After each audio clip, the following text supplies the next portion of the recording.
Hypnotism या सम्मोहन विज्ञान के बारे में आज मैं चर्चा करूंगा और उन आयामों के बारे में समझाऊंगा जो आज के वैज्ञानिक युग में मानव के लिए अत्यंत कल्याणकारी, उपयोगी, लाभप्रद है।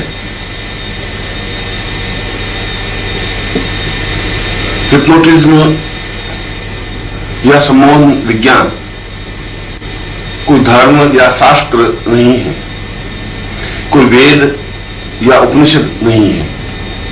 यह तो शुद्ध विज्ञान और शुद्ध विज्ञान है।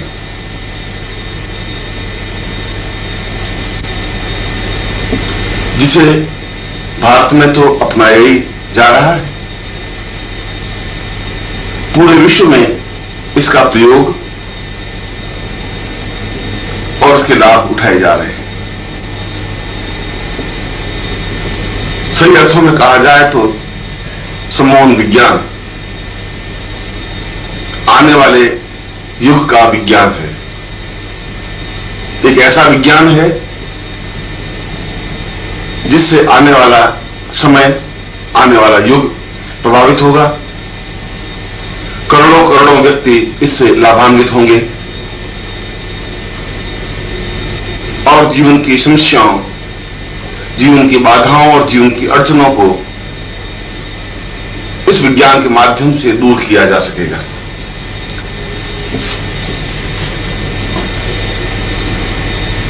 और यह एक ऐसा विज्ञान है जिसमें कुछ पढ़ने की जरूरत नहीं है,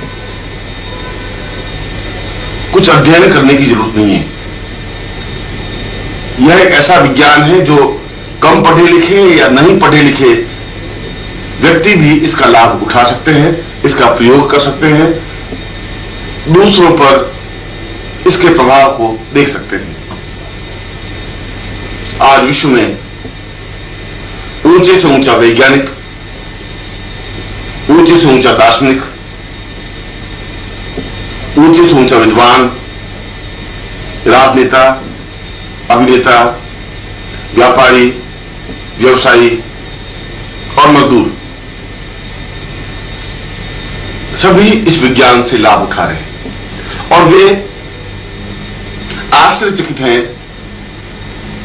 इस विज्ञान के परिणामों से, क्योंकि इस विज्ञान की संभावनाएं अनंत हैं। इस विज्ञान के बारे में जितनी भी शोध हुई है, जितनी भी नवीन खोज हो रही है, वे मानव जाति के लिए वरदान स्वरूप सिद्ध होती जा रही है। और मानव यह एहसास करने लगा है कि वास्तव में ही इस विज्ञान के माध्यम से संपूर्ण मानव जाति को सुखी और आनंदमय बनाई जा सकती है।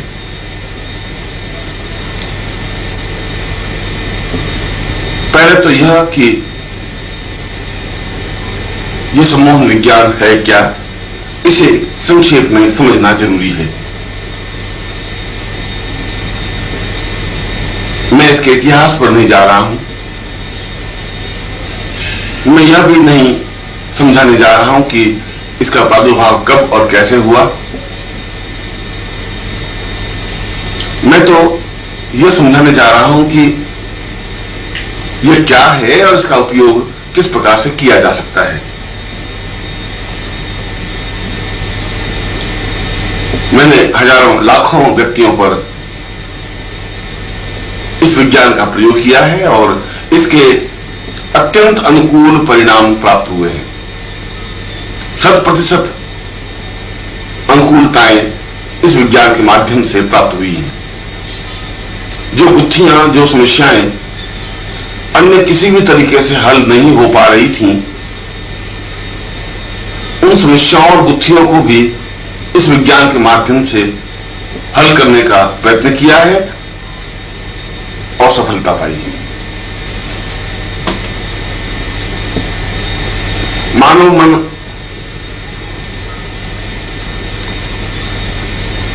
दो तत्वों से निर्मित है। एक उसका बुद्धि पक्ष है, बुद्धि से सोचता है, विचार करता है, चिंतन करता है, एक धारणा बनाता है और किसी के प्रति एक आयाम स्थापित करता है। इस बुद्धि की वजह से ही उसके मन में क्रोध, घृणा, ईर्ष्या, प्रेम, मातृत्व, दुख और सुख की पीड़ा का अनुभव होता है। बुद्धि ही यह सोचती है कि यह मेरा परिवार है, यह मेरा बेटा है, यह मेरी पत्नी है, यह मेरी प्रेमिका है, यह मेरी मां है, और बुद्धि ही सोचती है कि यह मेरा शत्रु है, मुझे इसको समाप्त कर देना है, मुझे इसको पीड़ा पहुंचानी है। और जब वह पीड़ा नहीं पहुंचा पाता तब दुखी होता है, संतप्त होता है, पीड़ित होता है। और दूसरा तत्व हृदय या मन है। हृदय तो विज्ञान की परिभाषा में एक धड़कता हुआ मांसपिंड है जो रक्त को साफ कर पूरे शरीर में प्रवाहित करता है। इसके अलावा उसका कोई उपयोग नहीं है। कवियों ने जो हजारों हजारों गीत और शेर व शायरी लिखी है हृदय पर, वे तो इन शायरों और कवियों की एक कल्पना है। विज्ञान तो कहता है कि हृदय में ऐसे संचारी भाव नहीं होते,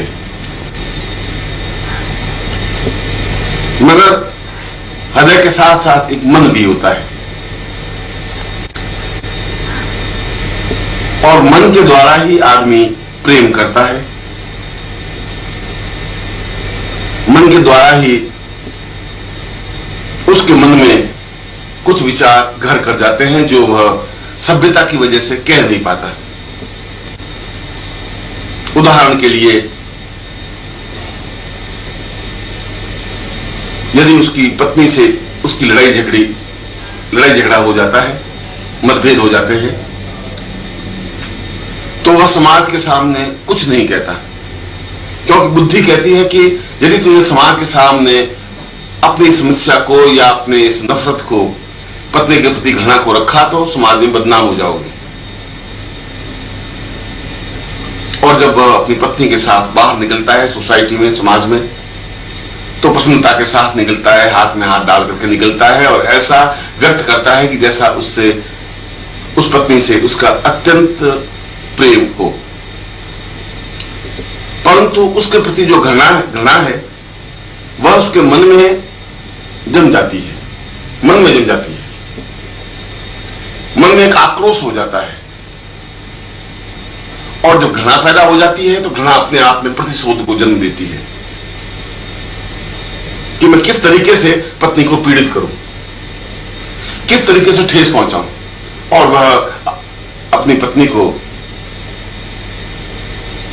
कुछ कटु वाक्य बोलता है, प्रताड़ित करता है, उसकी इच्छाएं पूरी नहीं करता और हर ऐसा कार्य करता है जिससे पत्नी को पीड़ा या तकलीफ पहुंचे।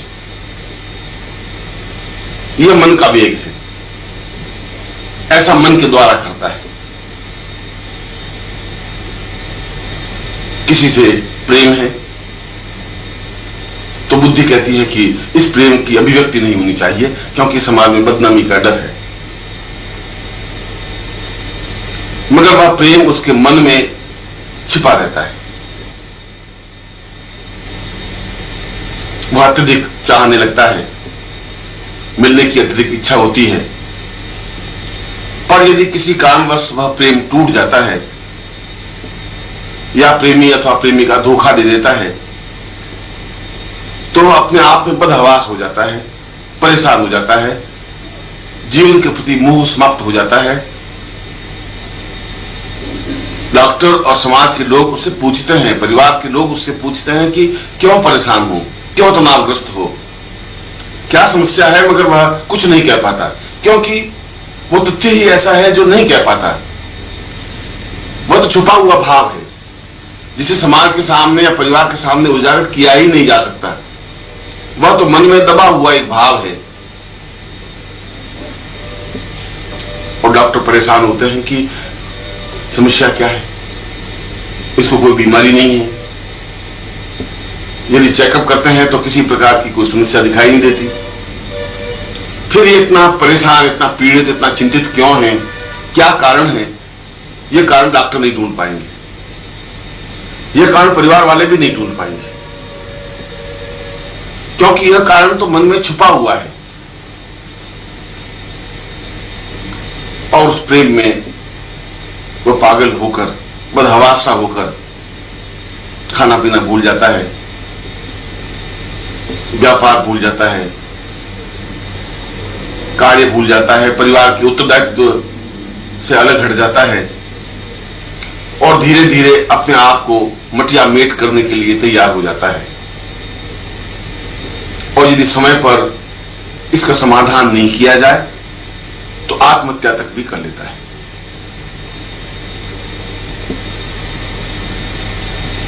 ऐसी स्थिति में कोई चिकित्सा विज्ञान तो उसकी सहायता नहीं कर सकता। चिकित्सा विज्ञान के पास इसका कोई उत्तर है ही नहीं। शास्त्रों के पास भी और पंडितों के पास भी, पुरोहितों के पास भी इसका कोई समाधान नहीं है। उसको समझाने से भी उसके ऊपर कोई प्रभाव नहीं पड़ेगा, क्योंकि उसके अंतस्तर में एक भाव है, एक वेदना है, एक पीड़ा है, एक दुख है, और वो समझाने से वह पीड़ा या दुख दूर नहीं हो सकता। मन में एक कसक है, एक चोट है। इस समस्या का समाधान केवल सम्मोहन विज्ञान कर सकता है, जो बहुत अच्छा सम्मोहन विज्ञानी है, हिप्नोटिस्ट है। वह एक विशेष विधि से उसके अंदर जो कसक है, जो दर्द है, जो पीड़ा है, उसी को दूर कर लेता है, समाप्त कर लेता है।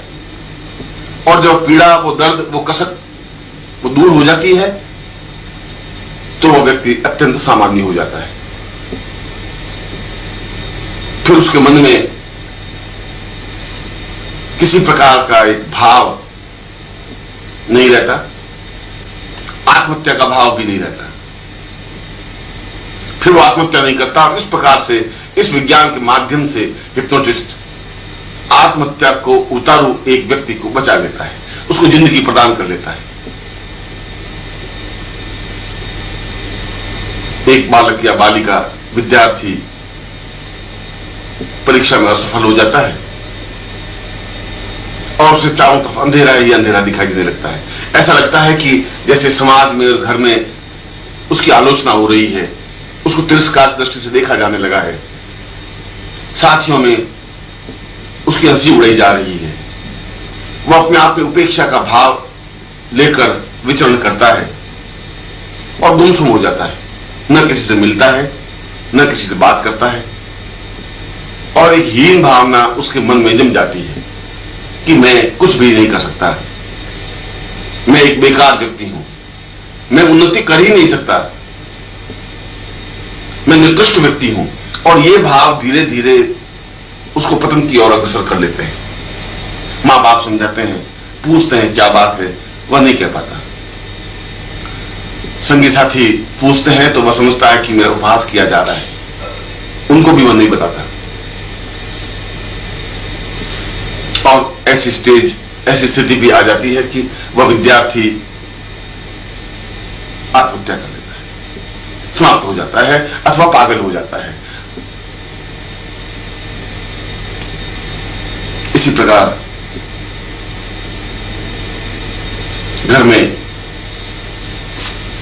किसी प्रिय की मृत्यु हो जाती है तो एक शोकाकुल वातावरण बन जाता है। कल्पना करें कि एक नवविवाहिता पत्नी जिसकी शादी हुए अभी 1 साल भी नहीं हुआ है और किसी दुर्घटना में उसके पति की मृत्यु हो जाती है, तो पत्नी उस सदमे को नहीं झेल पाती, बदहवासी हो जाती है, चीत्कार करने लग जाती है और अधिकांश स्थिति में वह पागल हो जाती है। उसका दिमाग अस्त व्यस्त हो जाता है, अव्यवस्थित हो जाता है।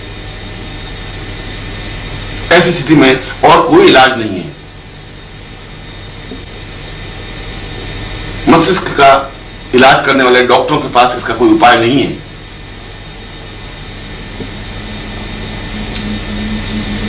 उस पागलपन की स्थिति को बचाने के लिए केवल सम्मोहन विज्ञान ही काम आ सकता है,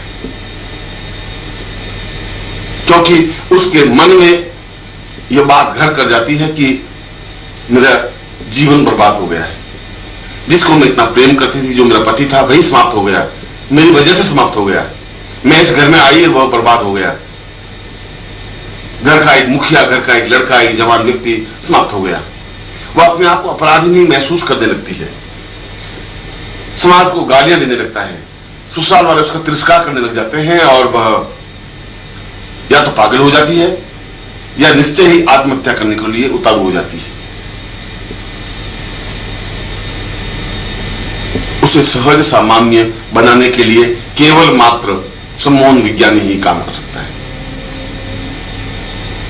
हिप्नोटिज्म के माध्यम से,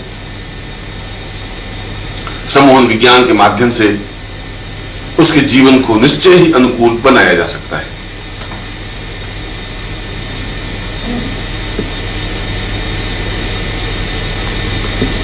इसके अलावा भी जीवन के कई क्षेत्र हैं जहां सम्मोहन विज्ञान सहायता पहुंचाता है। कई व्यक्ति मानसिक ग्रंथियों से पीड़ित होते हैं,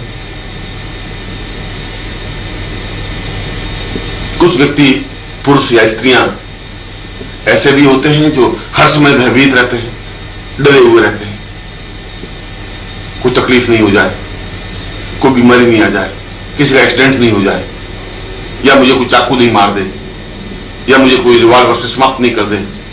और यह भय उसके मन में जम जाता है, हर समय भयभीत रहता है, उसके चेहरे पर एक मुर्दनी छा जाती है, वह किसी कार्य को सही ढंग से कर ही नहीं पाता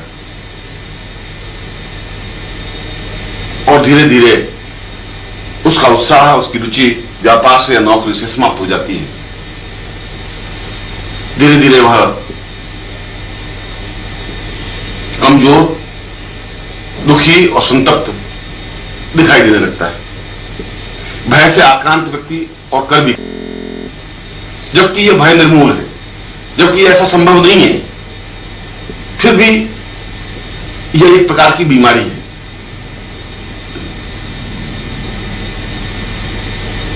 इस भय की बीमारी से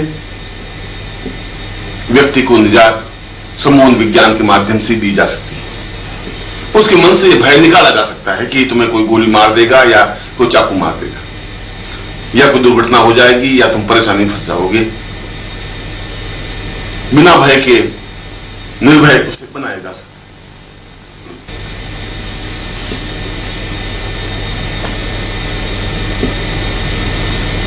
कुछ व्यक्तियों को हर समय हीन भावना बनी रहती है,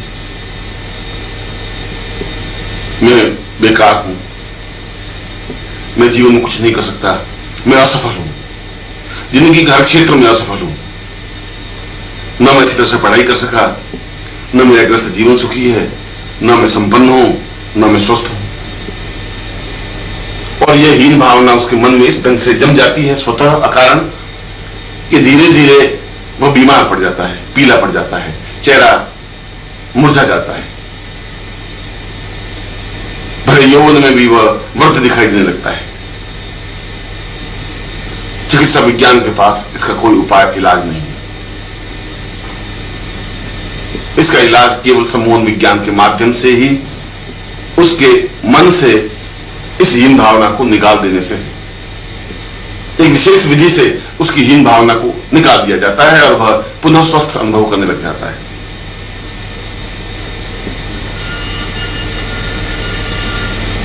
यह तो एक प्रकार हुआ,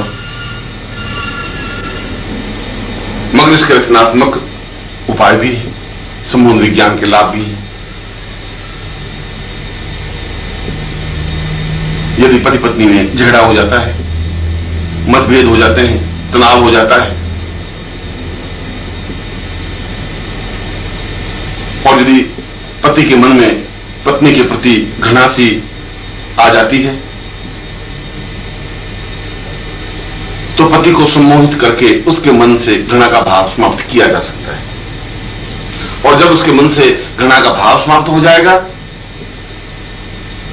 तो अपने आप पत्नी के प्रति प्रेम भी स्थापित हो जाएगा, अटैचमेंट भी बन जाएगा और वापस उनका ग्रस्त जीवन सुखमय बन सकेगा। कई पुरुषों को हर समय यह तनाव रहता है कि मेरी पत्नी दुष्चरित्र है, किसी और से प्रेम कर रही है। यह बात अपनी पत्नी को तो नहीं कह पाता, पर उसके मन में बराबर यह तनाव बना रहता है।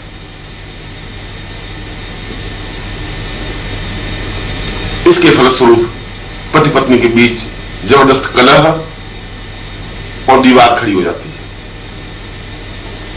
पत्नी समझ नहीं पाती कि मैं अपने पति को किस प्रकार से संतुष्ट कर सकूं, किस प्रकार से कन्विंस कर सकूं, कैसे समझा सकूं कि ऐसी कोई बात नहीं है। समझाने से तो उसका संदेह और बढ़ जाता है, वह संदेहशील हो जाता है।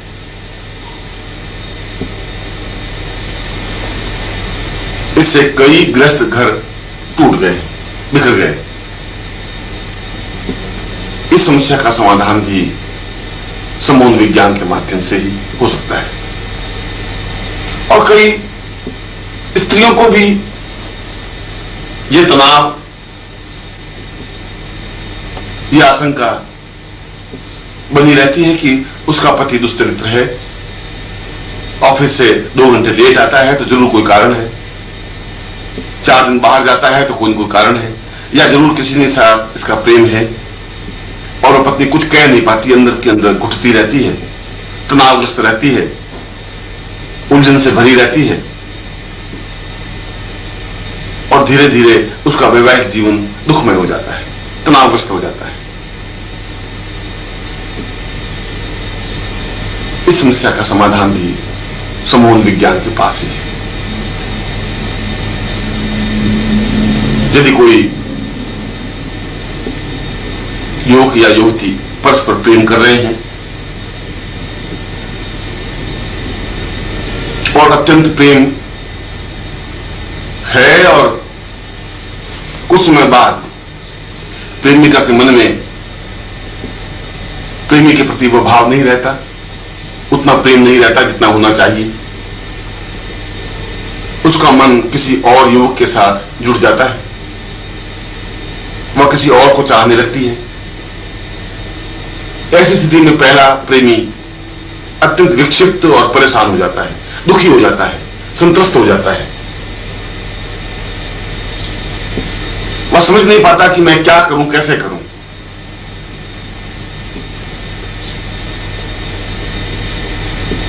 ऐसी स्थिति में भी संबंध विज्ञान ही सहायता कर सकता है। वह उस प्रेमिका के मन से उस दूसरे प्रेमी के बिंब को या आकर्षण को समाप्त कर सकता है। वह भाव ही निकाल सकता है कि यह दूसरा प्रेमी उसके लिए ज्यादा अनुकूल या सुखदायक है। और पहले प्रेमी के साथ, जिसके साथ उसके संबंध थे, उसके प्रति अनुरक्ति उसके मन में पैदा की जा सकती है, प्रेम पैदा किया जा सकता है और इससे एक पागल होते हुए युवक को बचाया जा सकता है, एक जोड़े को सुखमय बनाया जा सकता है।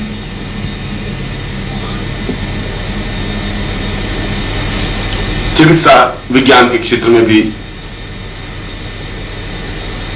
सम्मोहन विज्ञान कार्य कर रहा है। किसी व्यक्ति को सम्मोहित कर उसका कठिन से कठिन ऑपरेशन किया जा सकता है, बिना किसी प्रकार की बेहोशी की दवा दिए हुए, बिना बेहोश किए केवल सम्मोहन कर उसका 2 घंटे 4 घंटे ऑपरेशन कर सकता है और उसे भान ही नहीं रहता कि मेरा ऑपरेशन किया जा रहा है या मेरा शरीर चीर फाड़ हो रहा है या उसको चीरा जा रहा है या काटा जा रहा है। इससे शरीर के अंगों पर जो दूषित प्रभाव बेहोशी की दवा से होने की संभावनाएं हैं वे दूर हो जाती है।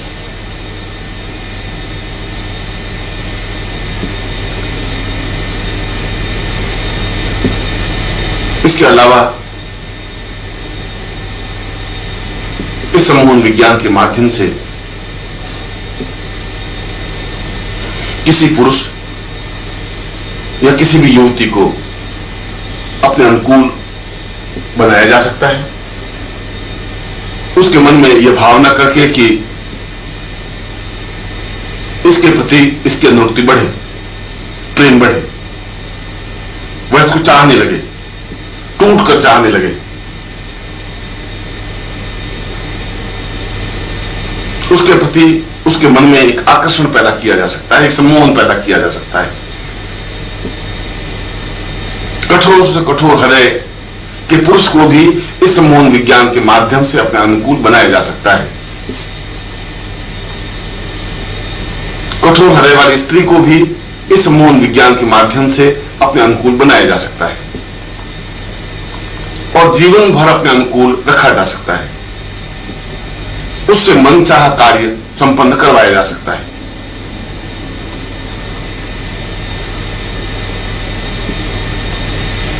सम्मोहन विज्ञान के माध्यम से समाज में अनुकूलता पैदा की जा सकती है। यदि अधिकारी के साथ, ऑफिसर के साथ मतभेद है, तनाव है, वह कहना नहीं मानता, समय पर छुट्टी नहीं देता या प्रमोशन नहीं करता, तो उसे व्यक्ति सम्मोहित कर सकता है और अपने अनुकूल बना सकता है। उसके मन को यह भावना दे सकता है कि मैं ही तुम्हारा चिंतक हूं, तुम्हें मेरा कहना मानना चाहिए, जो मैं कहूं वह तुम्हें करना चाहिए। और ऐसी भावना देने के बाद वह व्यक्ति अनुभव करेगा कि उस ऑफिसर का रवैया ही बदल गया है, वह उसे चाहने लगा है, उसकी प्रत्येक बात मानने लगा है। जिस प्रकार से वह चाहता है उसी प्रकार से ऑफिसर कार्य करता है।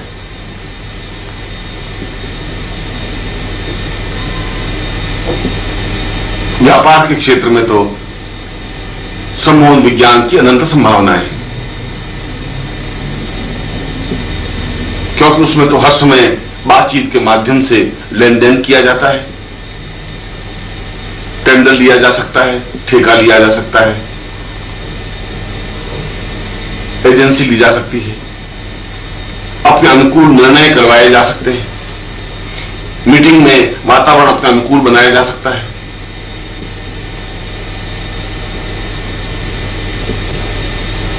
सैकड़ों हजारों मजदूरों पर सम्मोहन करके उन्हें हड़ताल से बचाया जा सकता है। उनमें ऐसी भावना दी जा सकती है कि यह कारखाना, यह मिल हमारी खुद की संपत्ति है, इसको आग नहीं लगाना है या हड़ताल नहीं करनी है, और मजदूर बिल्कुल आज्ञाकारी व्यक्ति की तरह कार्य करते रहेंगे।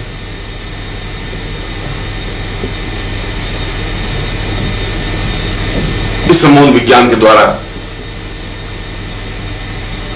यदि किसी व्यक्ति को शराब का व्यसन है, बहुत ज्यादा शराब पीने लगा है, अपने जीवन को खोखला बना रहा है, तो भी उसे यह भावना दी जा सकती है कि यह शराब उसके स्वास्थ्य के लिए हानिकारक है, शराब को छोड़ देना है, और सम्मोहन विज्ञान के माध्यम से उससे शराब की लत छुड़वाई जा सकती है। समाज में पग पग पर सम्मोहन विज्ञान का सहारा लिया जाने लगा है। इससे सिगरेट की लत छुड़ाई जा सकती है, हमेशा के लिए सिगरेट पीना बंद कराया जा सकता है। यदि कोई व्यक्ति वैश्यागामी है तो इस बुरी आदत से उसे छुटकारा दिलाया जा सकता है। यदि कोई व्यक्ति बेहद खर्चीला है, अपव्ययी है, तो उसे सही सुझाव देकर के उसको अनुकूल बनाया जा सकता है। दुष्ट से दुष्ट व्यक्ति को सुधार कर सही सामाजिक व्यक्ति बनाया जा सकता है।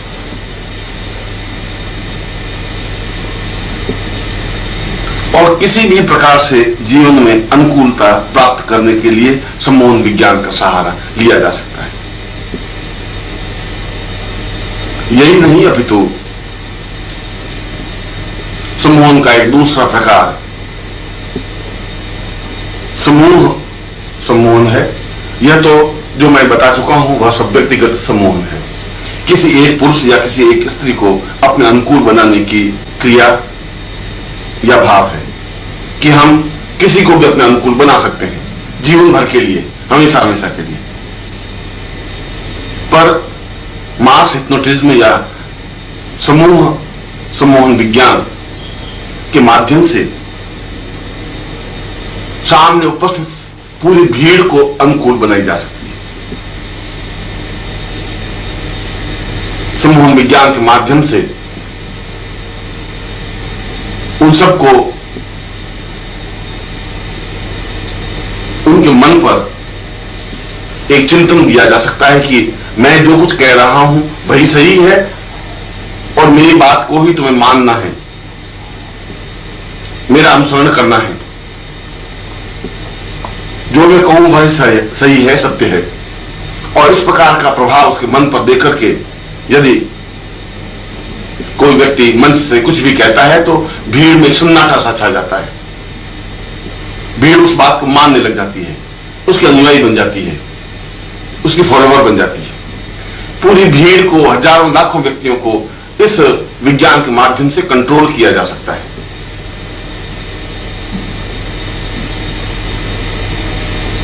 मजदूरों को अनुकूल बनाया जा सकता है, ग्राहकों को आकर्षित किया जा सकता है। वह ग्राहक हमेशा हमेशा के लिए उसका मुरीद बन जाए, ऐसा किया जा सकता है। इस मास हिप्नोटिज्म या समूह हिप्नोटिज्म के द्वारा यदि एक सफल व्यवसायी हजारों लोगों के बीच समूह हिप्नोटिज्म करके कहता है कि मेरा ब्रांड ही सबसे उत्तम है और तुम्हें इसी का उपयोग करना है, और फिर उसका हिप्नोटिज्म तोड़ देता है, तो उन भीड़ में से प्रत्येक व्यक्ति के मन पर एक ही भाव स्थापित हो जाता है कि अमुक ब्रांड ही उत्तम है और वे उनका ही उपयोग करने लग जाते हैं।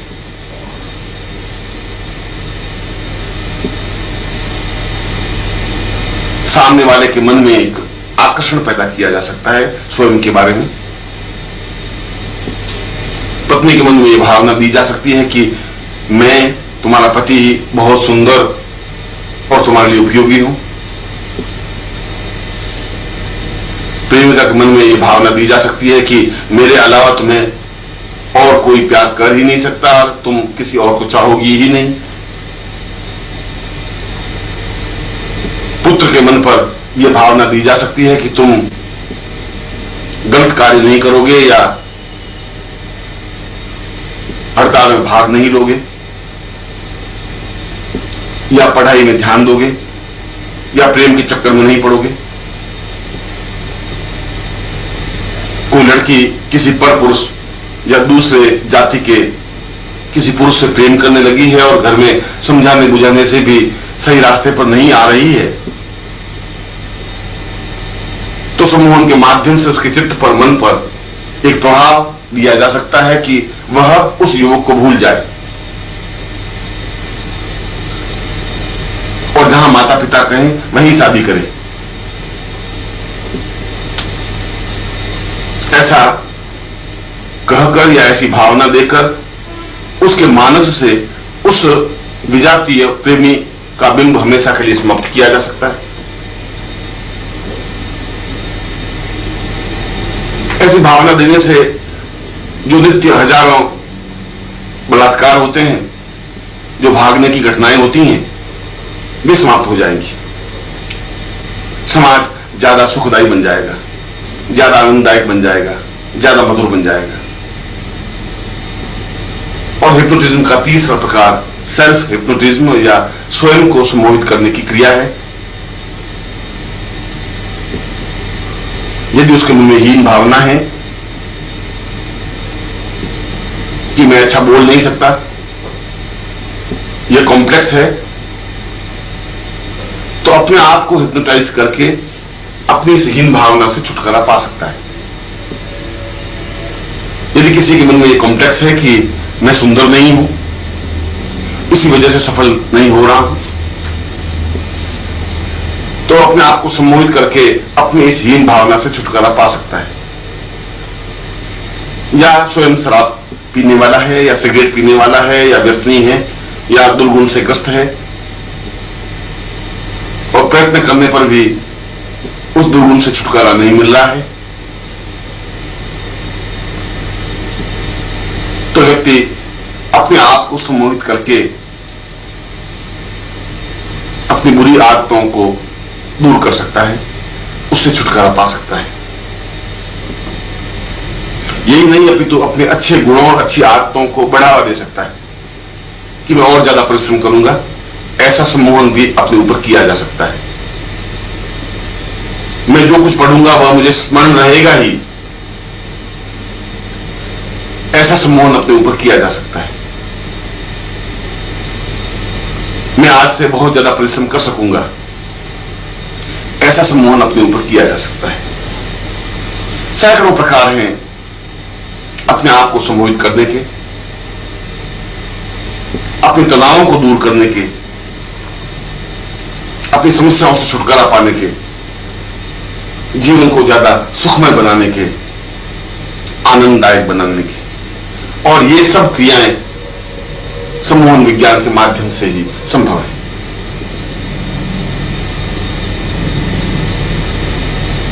प्रश्न उठता है कि सम्मोहन विज्ञान किस तरीके से प्रयोग में लाया जा सकता है। जैसा कि मैंने बताया कि ये सारी क्रियाएं हमारे मन से संचालित होती हैं, और मन से भी नीचे एक और मन है जिसको अंतर्मन कहते हैं, अंतश्चेतना कहते हैं। जब हम किसी को सम्मोहित करते हैं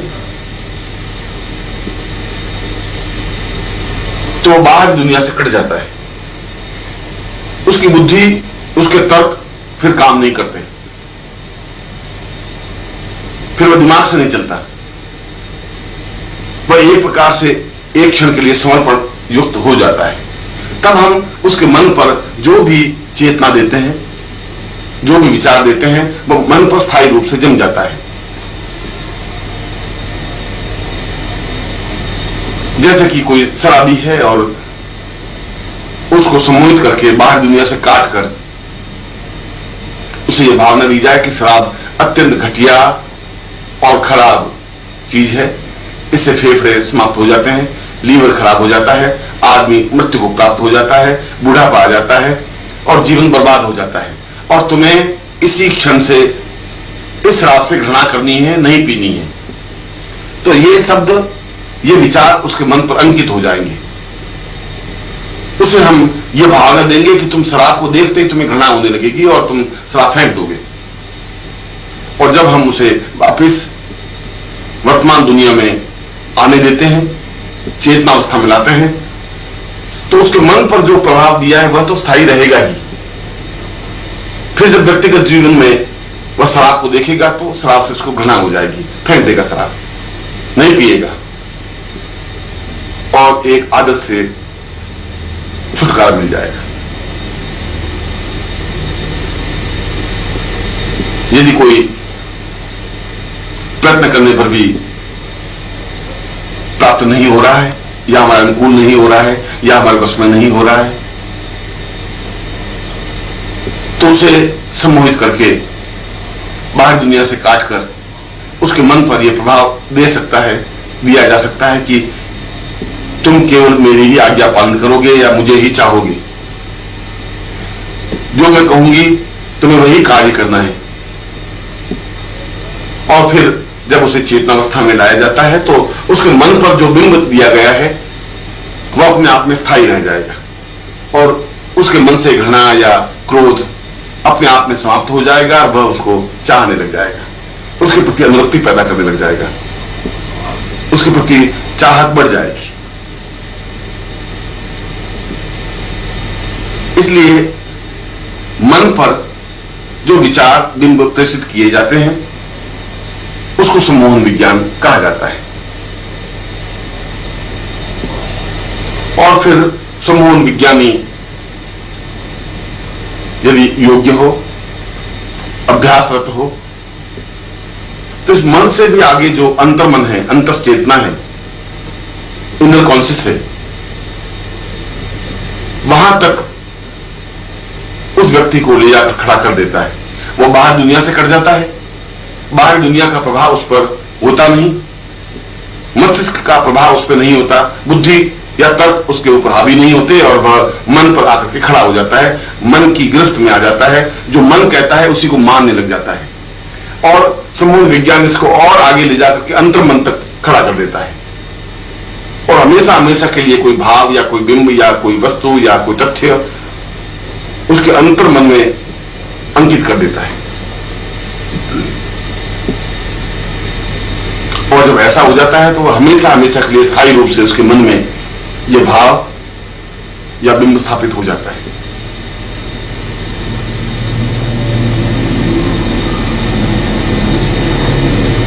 और ऐसा सहज सरल संभव है। जो कुछ मैंने ऊपर बताया है इन प्रयोगों को मैंने हजारों बार हजारों लोगों पर किया है और एक भी घटना ऐसी नहीं हुई कि उसमें असफलता मिली हो। 100% सफलता मिली। इससे विश्वास जमा कि सम्मोहन विज्ञान अपने आप में प्रामाणिक है, अपने आप में क्रांतिकारी है। इसके माध्यम से जिस प्रकार से भी चाहे, जो भी चाहे, कार्य संपन्न करवाया जा सकता है, किया जा सकता है। पत्थर दिल को भी अपने अनुकूल बनाया जा सकता है।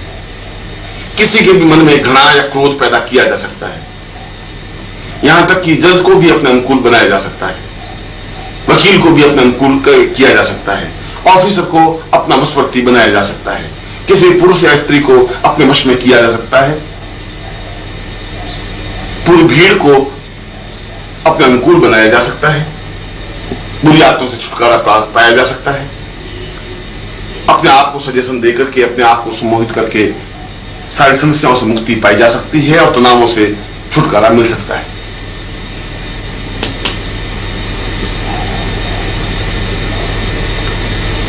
यह सम्मोहन विज्ञान कार्य कैसे करता है, सीखने का क्या प्रकार है, क्या तरीका है।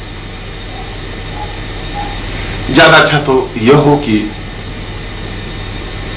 जो व्यक्ति सम्मोहन विज्ञान सीखने का इच्छुक हो वह किसी सफल सम्मोहन विज्ञानी या हिप्नोटिस्ट के पास जाकर रहे और उससे प्रैक्टिकल सीखे, क्रियात्मक रूप से सीखे, अभ्यास करे, तो सफलता के परिणाम ज्यादा अनुकूल बन सकेंगे।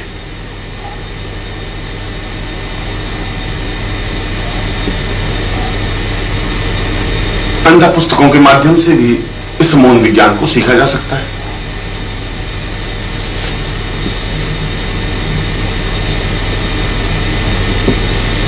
किसी भी व्यक्ति को उसकी बुद्धि से परे हटाकर चेतन अवस्था से अलग कर उसे बाहर दुनिया से काटने का काम नेत्रों के माध्यम से किया जाता है। इसके लिए सम्मोहन विज्ञानी को पहले अपने ऊपर अभ्यास करना चाहिए, सफल सम्मोहन विज्ञानी बनना चाहिए। उसकी आंखों में एक चमक लानी चाहिए, आंखों में तेज लाना चाहिए, एक प्रकाश लाना चाहिए, एक प्रभाव लाना चाहिए, एक ज्योति पुंज लाना चाहिए। क्योंकि सामने वाले व्यक्ति से हमारा संबंध केवल नेत्रों के माध्यम से ही हो सकता है।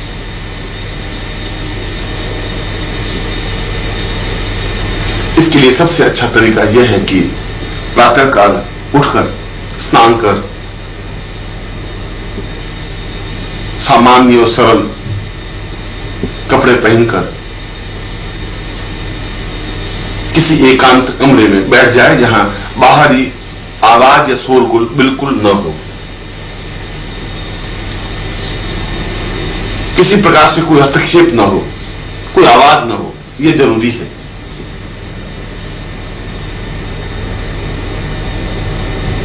कमरे में एक बहुत कम रोशनी का लैंप लगा दें, हल्का सा प्रकाश कमरे में बिखरा हुआ, बहुत हल्का सा,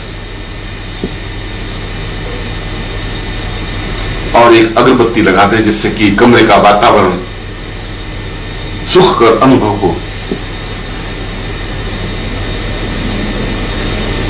इसके बाद व्यक्ति जमीन पर बैठ जाए। इसके लिए कोई आसन या कोई दिशा निर्धारित नहीं है, जिस तरीके से भी वह आसानी से बैठ सकता है बैठ जाए।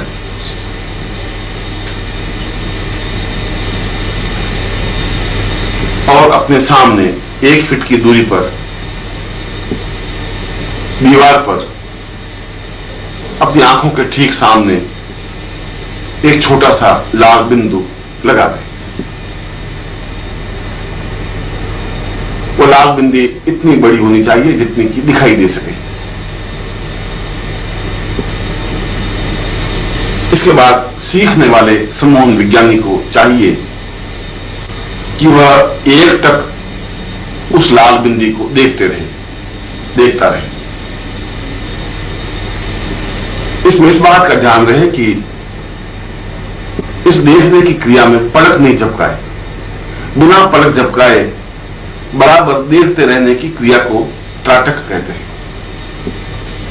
और यह सम्मोहन विज्ञान का आधारभूत सत्य है, त्राटक, क्योंकि इसी के माध्यम से आगे के सारे विज्ञान को समझा जा सकता है। शुरू में तकलीफ होगी, 1 मिनट या 1.5 मिनट के बाद आंखें थकने लगेंगी, आंख बंद हो जाएगी। व्यक्ति को चाहिए कि पास में पानी का लोटा रखे और उससे आंख पहुंचकर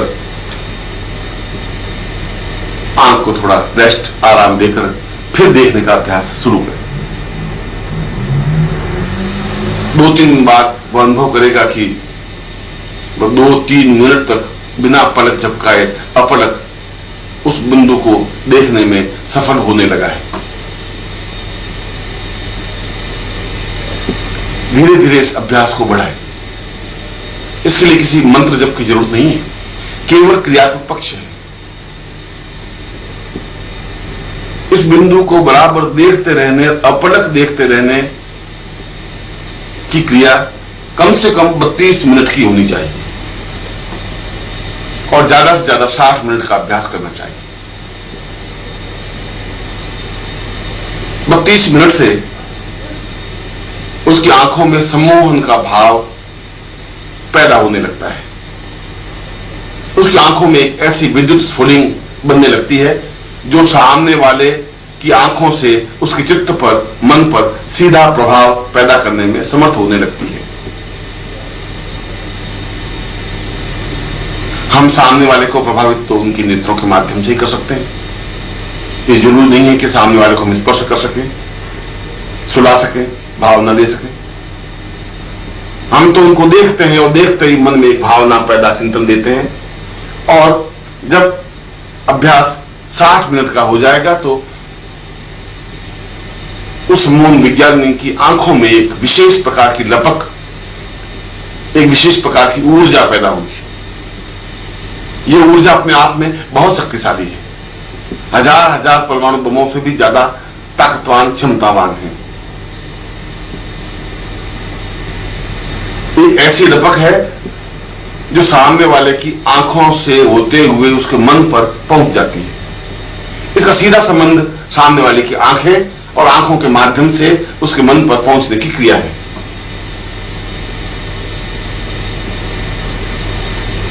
फिर अभ्यास के लिए जब उसका 32 मिनट या 60 मिनट का अभ्यास हो जाए, तब वह प्रयोग करें। किसी अधिकारी के पास या किसी व्यक्ति के पास या किसी मित्र के पास जाए, उसके सामने बैठे और 1 मिनट या 2 मिनट देखें।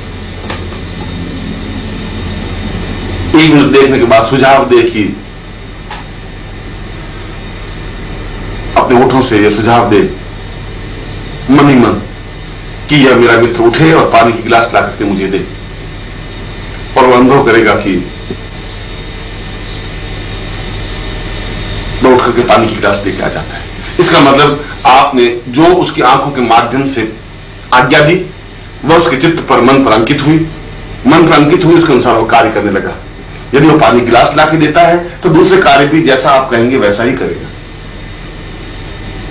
अधिकारी को, किसी पुरुष को, किसी स्त्री को इस प्रकार की आंखों से देखकर, भावना देखकर आज्ञा दी जा सकती है।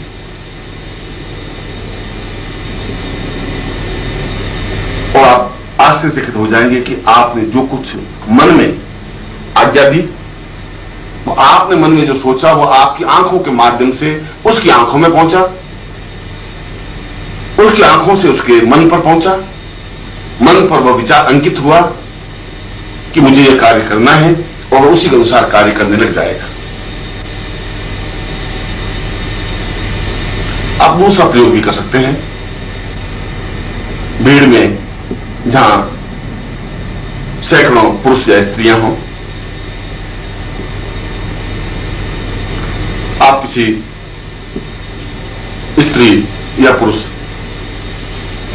की आंखों पर अथवा उसकी गर्दन पर या उसके पीछे के भाग में या गर्दन के पिछले हिस्से पर अपनी दृष्टि गड़ाकर मन में यह भावना दें कि यह घूमे और घूमकर मेरे पास आए और मुझे पूछे कि तुम्हारे क्या हाल चाल है,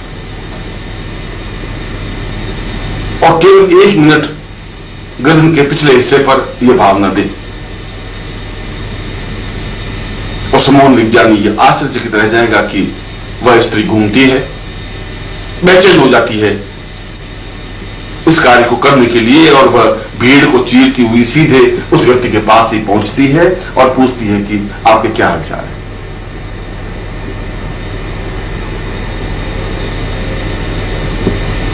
फिर आप इस प्रयोग को थोड़ा सा आगे बढ़ा सकते हैं।